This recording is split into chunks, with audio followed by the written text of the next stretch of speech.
Pakistan railway کی جانب سے پشاور اور کراچی کے درمیان تیز ترین ٹرین سروس رحمان بابا ایکسپریس کی تیاریاں مکمل کر لی گئی، جو 23 دسمبر سے روزانہ کی بنیاد پر چلنا شروع ہوگی۔ رحمان بابا ایکسپریس 26 گھنٹے میں کراچی پہنچے گی۔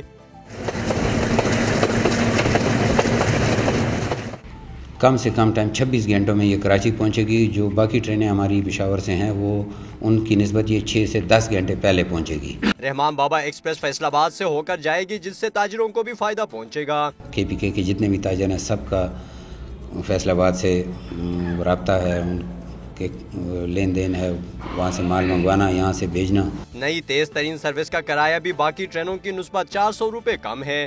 کرایہ بھی نہایت مناسب ہے، کم آج کل کے دور کے حساب سے 1350 روپے کراچی کا ریزنیبل کرایہ، جو کہ منسٹر صاحب نے اعلان کیا ہے اس کا۔ نئی ٹرین سروس سے نہ صرف کراچی تک کا سفر کم ہوگا، جبکہ ریلوے کو بھی معاشی طور پر فائدہ ہوگا۔ کیمرہ مین حزب اللہ کے ساتھ سراج الدین، ڈون نیوز، پشاور۔